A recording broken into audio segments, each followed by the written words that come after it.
Niyakhumbula uMroza Fakude esashaya kanje ngengoma yakhe ngo-2016.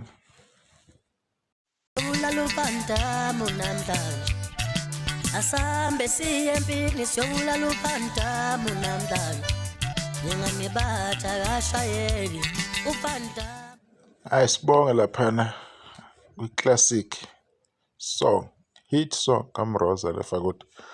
Right, uMroza umemezela ukuthi uzokhipha i-EP, extended play, njengoba ebhale lapha ku-Facebook kwakhe ethi nansi i-back cover, ngiyethemba nizodla kamnandi kanzokwethu, ngihamba nezinsiza la, woza weekend, Mroza Fakude, ayaphi amaphoyisa? Shuthi iy'ngoma zilandelana kanje. Eyokuqala ithi ibuyise ingane yakwethu, eyesibili ithi oyongithola kuqala featuring Tencane, esithathu ithi 2+2, S4 ithi sesixhumana ngempepho, 5 ayaphi amaphoyisa featuring Msezana kanye noSheng wasehlalankosi, esithupha ithi wadilika ikhaya, yona back cover-ke le ekaMroza, Mroza Fakude. Right, iyo-ke le lapho ebona kahle khona. Empeleni-ke i-front cover ikanje, ithi Mroza Fakude Van Damme. uVan Damme-ke ngoba ade ngimdlala kancane laphana masiqala le video, bekuku-remind abantu ukuthi ubuyaphi uMroza Fakude.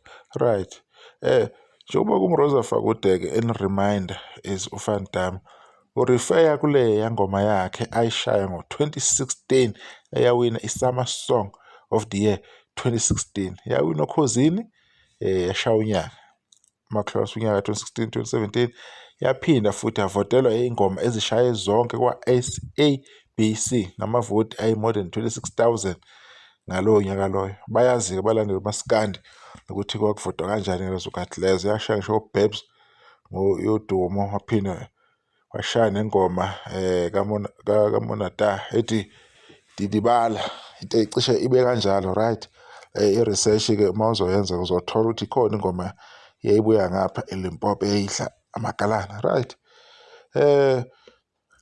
ingoma kaMroza lapho wayedlala ku-SABC 1, sengikhohliwe ukuthi kwakuyi-live amp, ishow kwakuyi-live amp. Ingoma yakhe sekhona lapha ku-YouTube as music video, ne-audio ikhona futhi nayo.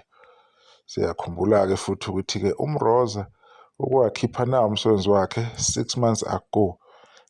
Umsebenzi wakhe lo akhale ngawo ukuthi awuhambanga kahle ngesivinini abefisa uhambe ngawo, yingakho-ke esedicide ukuthi akhiphe lo awukhiphayo njengamanje, lapho esinethemba khona ukuthi-ke uzokwenza kahle kakhulu. Akuhluphike lokho, uma ucule kahle Mroza, abantu bazokusaphotha, abantu angeke bengawusaphothi umsebenzi wakho. Last year kube uNjoko, kube uMdumazo, kube oGatsheni, umsebenzi wabo awuhambanga mhlawumbe ngendlela ade befisa ngayo, kungesikhona ukuthi abaculanga kahle. Izinto ziyenza nje emculweni kamaskandi ukuthi umsebenzi ungahambi ngendlela ade ufisa ngayo.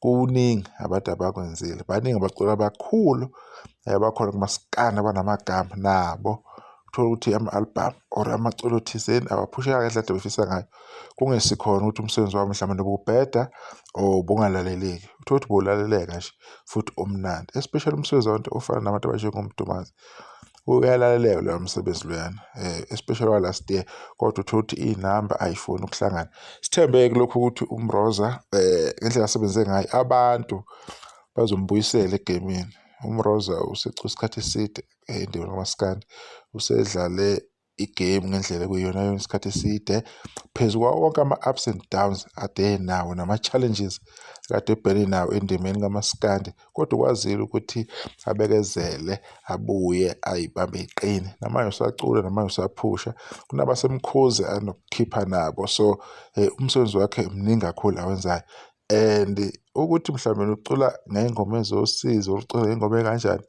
iyona ndlela naye akwazi ukucikoza ngayo kumaskandi, futhi iyona ndlela akwazi ukuqinisa kakhulu kuyo ukuthi akhulume ngosizi ngoba uyasi-understand isimo adlula kuso, uyazi ukuthi ubuyaphi, uyazi ukuthi ubhekephi. Angazi kuzophuma nini-ke noma umemezele into izophuma, anginothisanga-ke kahle-ke ukuthi iphuma nini. Akukho lapho kuvelile khona, kodwa maybe abawulandela kangcono umculo wakhe or ama-post akhe lapha ku-Facebook bazokwazi ukuthi into yanini le.